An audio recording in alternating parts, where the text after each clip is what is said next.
pessoal, nesse segundo vídeo do nosso treinamento, nós vamos falar sobre os 15 pontos em comum de todas as igrejas relevantes em vários países e continentes. Ou seja, para uma igreja realmente chegar a ser relevante, fazer a diferença na vida das pessoas e na sociedade, elas precisam de alguns pontos. E eu consegui filtrar os 15 pontos em comum das igrejas, não só no Brasil, nos Estados Unidos, na Ásia, as igrejas que têm feito a diferença no mundo, na Oceania, como a Hillsong, na Austrália, como elas conseguem ser tão relevantes e que elas têm em comum. Porque às vezes a visão de uma não bate com a sua. Às vezes a forma de uma fazer não tem nada a ver com a forma que você faz. Esses 15 pontos não são teológicos, não são doutrinários, ou seja, não importa de que igreja você é, qual a sua linha doutrinária, esses 15 pontos são coisas naturais que acontecem, pontos naturais em comum que tornam uma igreja relevante na sociedade. Você está preparado? Porque esse treinamento vai te levar para outro nível. Todo pastor deveria assistir isso, todo líder deveria participar desse treinamento.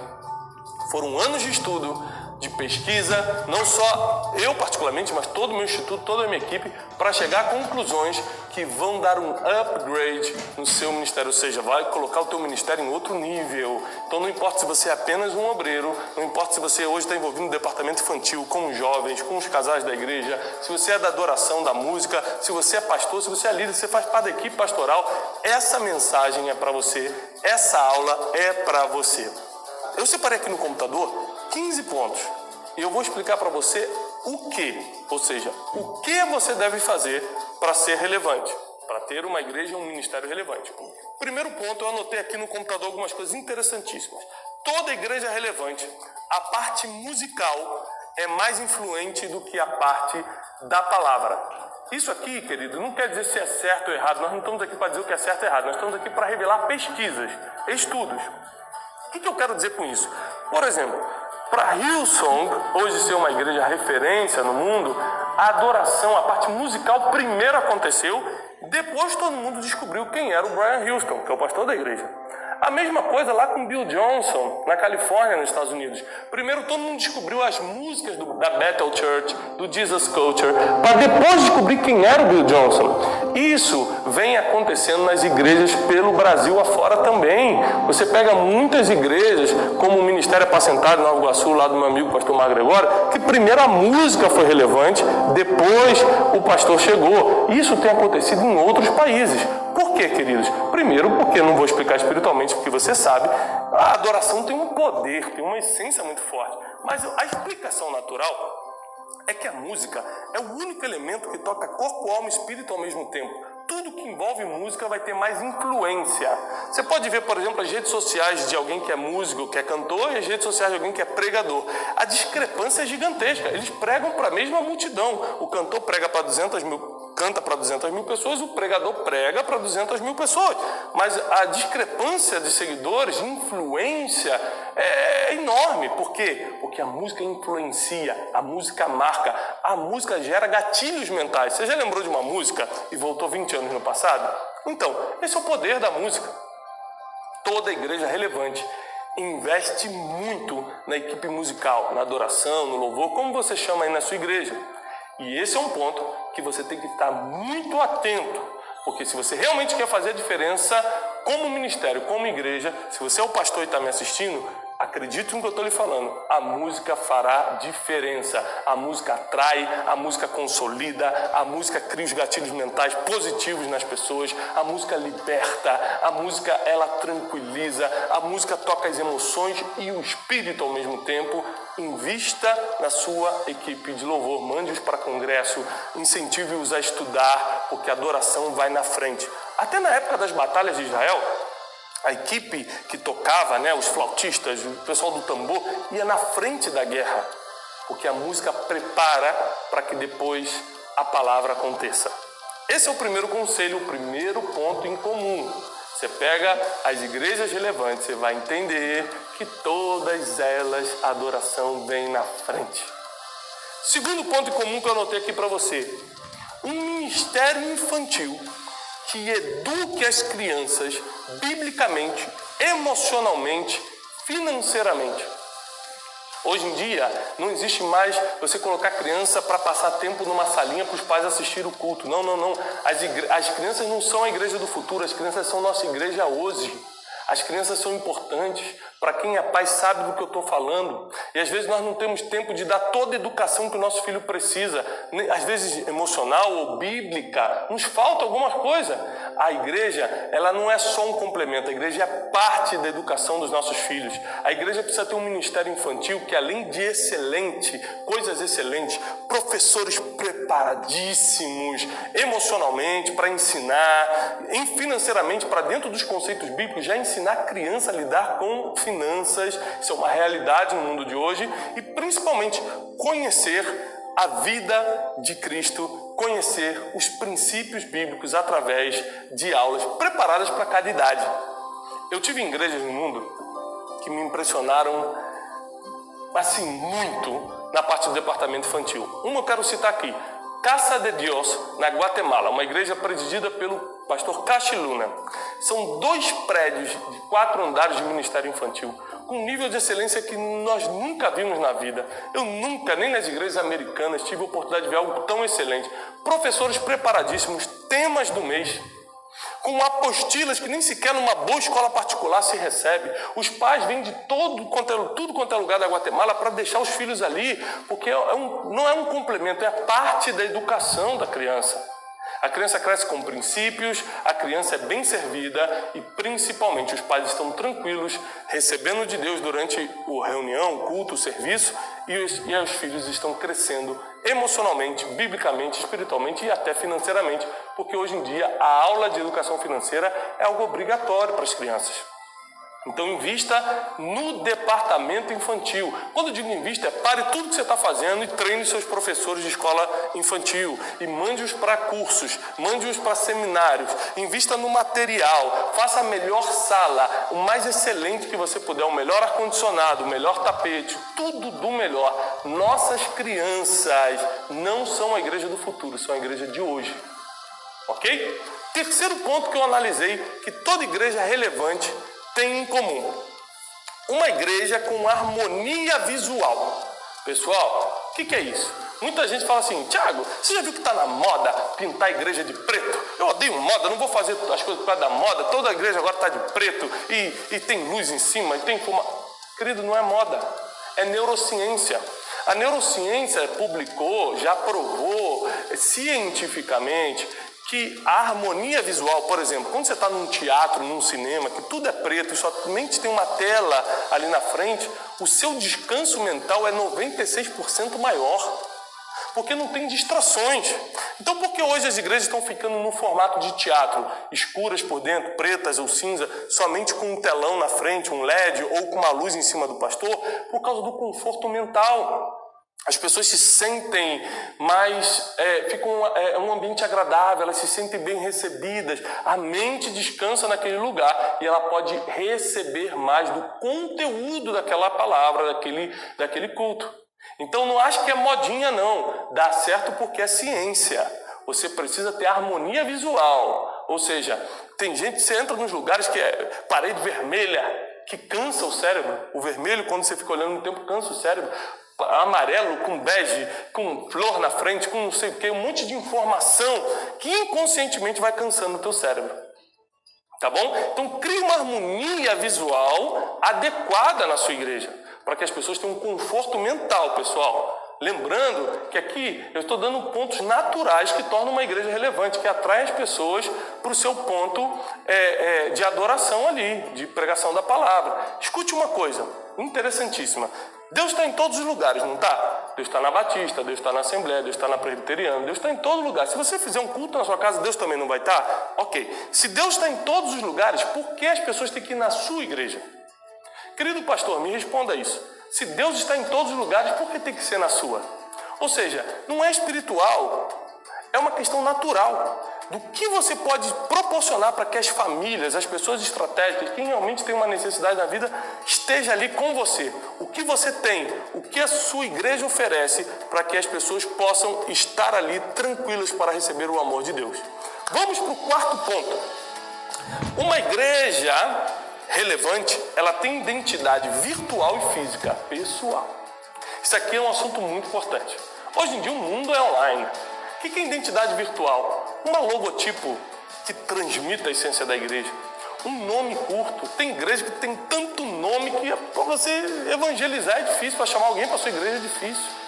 Tem uma identidade nas redes sociais. Eu, como recebo muitos convites, geralmente eu entro na rede social da igreja para entender qual é a visão da igreja, o que é. E tem igrejas que são ótimas, são estruturadas, são de Deus. Mas a rede social é tão ruim, a identidade virtual é tão ruim, que você acha que está indo para algo terrível. Você acha que está indo fazer missão naquele lugar. E não é isso. Nós precisamos aprender a definir nossa identidade física e virtual. Identidade física é quem eu sou, como eu me visto. Como você se veste, líder, define o seu público-alvo.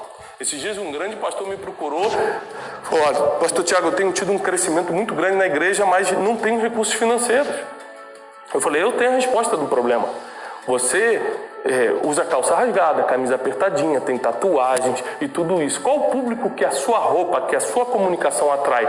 Adolescentes. E adolescente não trabalha. Então você está atraindo muita gente, mas não está pagando as contas da organização, da instituição. Por quê? Porque esse tipo de pessoa não tem dinheiro. Então você tem que saber que a tua identidade física, ela atrai o público-alvo daquela identidade.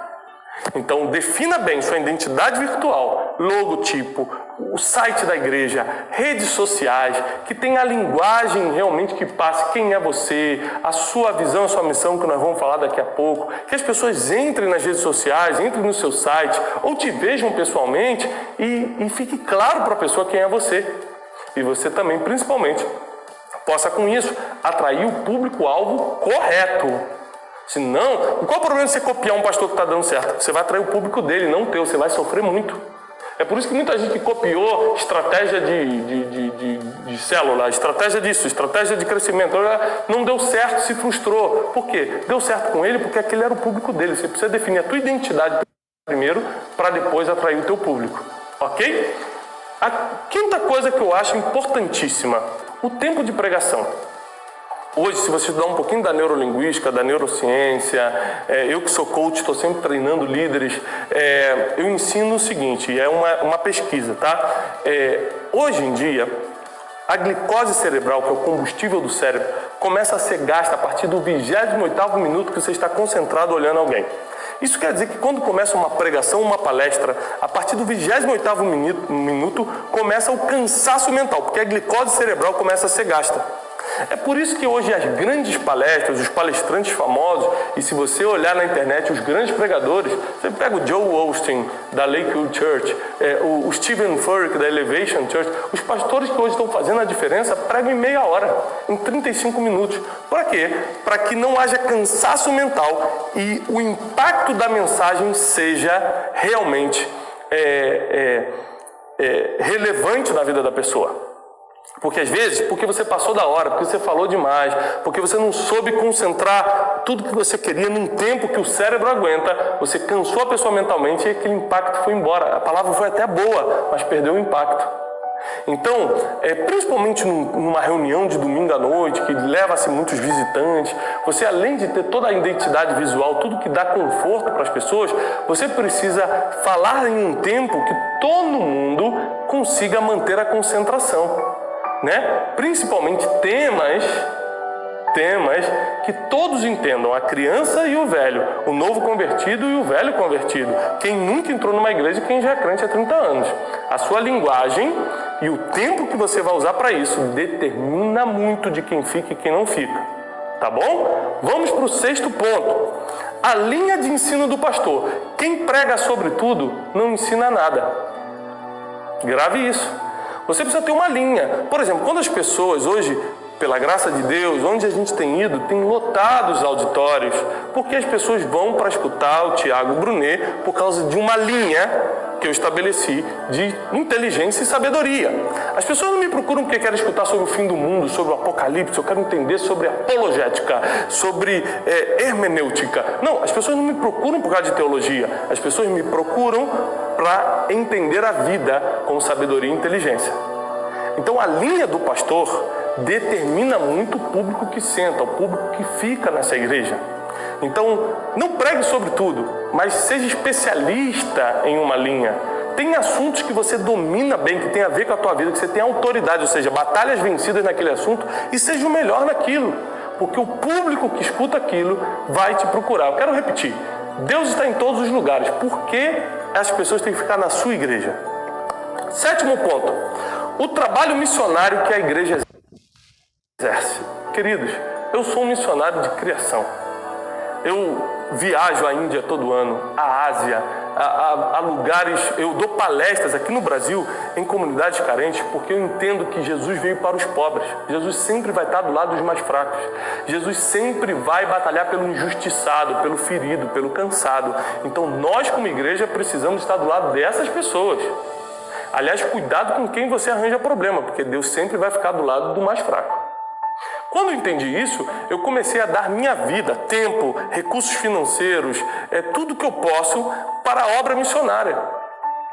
E a igreja, ela tem um mandamento imperativo: ir e fazer discípulo em todas as nações. Então, por exemplo, Deus não mandou ter um ministério infantil. A gente tem um ministério infantil porque a gente precisa cuidar das crianças, mas não é um mandamento. Agora, missões é mandamento, missões é imperativo. Uma igreja que não tem um trabalho missionário não é igreja. E as pessoas hoje investem naquilo que acreditam. E muita gente não está investindo no seu ministério porque não acredita no que você faz. Missões não é só responder um clamor do coração de Deus, é respaldar a obra que você exerce. Missões é respaldo, porque você está fazendo aquilo que tem que fazer, que é imperativo fazer. Então, se você não pode ter uma obra missionária na sua igreja, apoie uma. Apoie uma. Na nossa igreja, eu sou pastor auxiliar numa igreja aqui em São Paulo. Então, na nossa igreja, eu pedi para o nosso pastor para cuidar da parte missionária. Então, todos os anos nós apoiamos outras missões e vamos pessoalmente em missões na África, na Ásia, na Índia, e ajudamos ali tudo que podemos, principalmente com a educação, porque o projeto de ir fazer discípulos não é obra social, é obra educacional. Fazer discípulos tem a ver com educação, treinamento, e não somente com a obra social, tá bom? O 8º ponto é muito importante também, a qualidade dos voluntários. Hoje em dia, uma igreja, você sabe, é feita de voluntários. O pessoal que recebe os visitantes, quem está na porta, o pessoal do estacionamento, o pessoal que está ajudando em tudo. A qualidade dos voluntários, quem filma, quem transmite na internet, quem ajuda a equipe pastoral nos dias de culto, os obreiros que estão às vezes uniformizados recebendo as pessoas. A qualidade dos voluntários determina muito a relevância da igreja. Por isso, tenha um treinamento mensal para todo mundo que quer ser voluntário na sua igreja. Voluntário não é líder ainda, você não precisa ter tantas preocupações, você só precisa treiná-los bem. Cada um numa área, separe por temperamento. Se você não fez o meu curso, que é gratuito, 2 semanas para transformar sua vida, faça lá, que eu ensino sobre os temperamentos. Por exemplo, você não pode botar uma pessoa que é analítica, melancólica na recepção, porque às vezes o jeito que ela cumprimenta não é por mal, mas vai afastar as pessoas. Bote um extrovertido, alguém que saiba rir, que goste de abraçar. As pessoas amam ser abraçadas. Tem gente que nunca foi abraçado e na sua igreja vai receber o primeiro abraço. Então invista na qualidade dos seus voluntários. Pessoal, hoje em dia, os adolescentes estão aí, muito pastor reclama, meus adolescentes estão soltos porque você quer, porque hoje em dia você pode montar um ministério de mídias sociais, o adolescente adora isso, bota ele para filmar, para fazer a fotografia, para fazer a postagem ao vivo da igreja. Invista nisso. Crie um ambiente para que os teus jovens adolescentes estejam envolvidos, sejam voluntários na igreja, fazendo o que gostam, e você ainda vai estar promovendo o que Deus está fazendo nas suas reuniões. Vamos lá. 9º ponto é uma escola de formação ministerial. Eu não conheço uma igreja que seja relevante e que não tenha uma escola de formação ministerial. Se você estudar, por exemplo, uma igreja que eu admiro muito, a Willow Creek Church, do Bill Hybels, em Chicago. Estive lá algumas vezes. O Bill Hybels investe muito em escola de formação. Porque uma pessoa, não é porque converteu-se a Jesus que vai ficar boa. Ela vai ser salva. Mas a pessoa virar uma boa pessoa tem a ver com formação, com educação. Isso a igreja tem que fornecer, educação bíblica, uma educação familiar, uma escola de princípios para ensinar a pessoa o que traz vida e o que traz morte. uma escola de formação de líderes, porque senão você nunca vai poder crescer. Sem líderes você não cresce, sem pessoas para fazer o trabalho você não cresce. Então a escola de formação ministerial, você dá o nome que quiser, você trabalha como quiser, estou passando só a ideia de ter uma escola que forme pessoas. Isso é um ponto que é incomum em todas as igrejas relevantes. Tá bom? Por exemplo, aqui lá na Casa de Deus, a maior igreja da Guatemala e uma das maiores das Américas, eles têm um Life Institute. Você, para ser voluntário na igreja, você passa pelo módulo 1 do Instituto de Liderança deles e depois você faz os outros módulos para se tornar outro tipo de líder. Líder de célula, de grupo, líder de ministério, para ajudar em alguma coisa, para um dia ser pastor. Ou seja, é muito importante investir em escolas de formação ministerial. O 10º ponto fala sobre jovens. Você já percebeu que hoje em dia um dos maiores desafios que nós temos na nossa geração é lidar com jovens?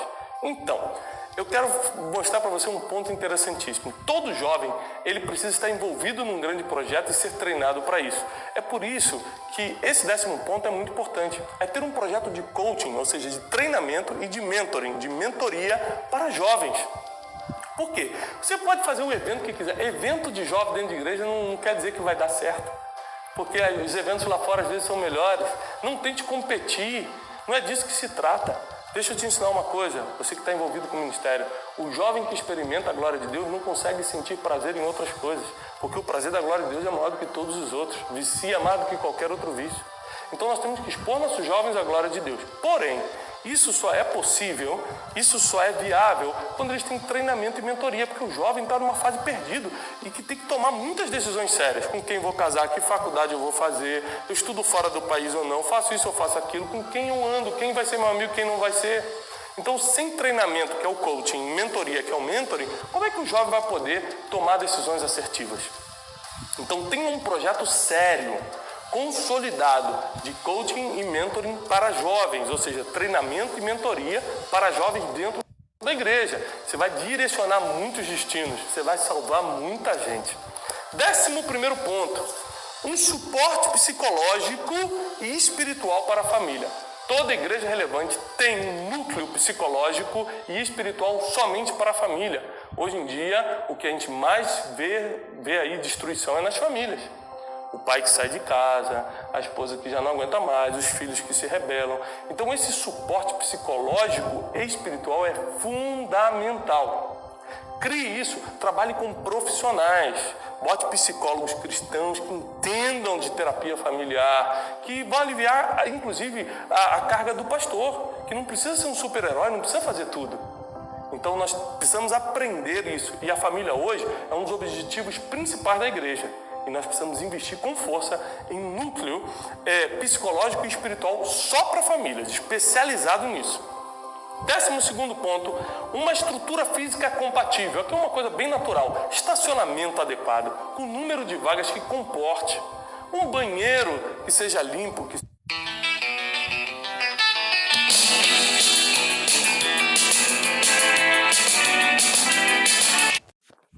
Alô? Oi.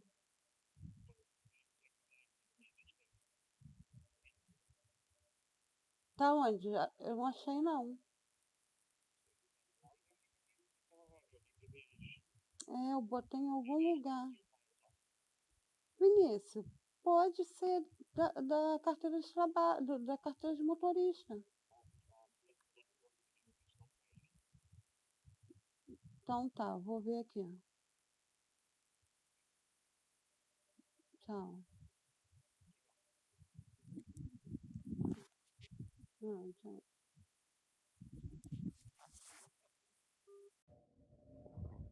Seja agradável, porque se a estrutura física não está compatível com a estrutura espiritual que você oferece, com o nível de ensino que você oferece, muitas pessoas estratégicas não ficam. Você tem que entender. Tem pastor que fala assim, mas fica quem quiser, fica quem ama a Deus. Não, pastor, não pense assim.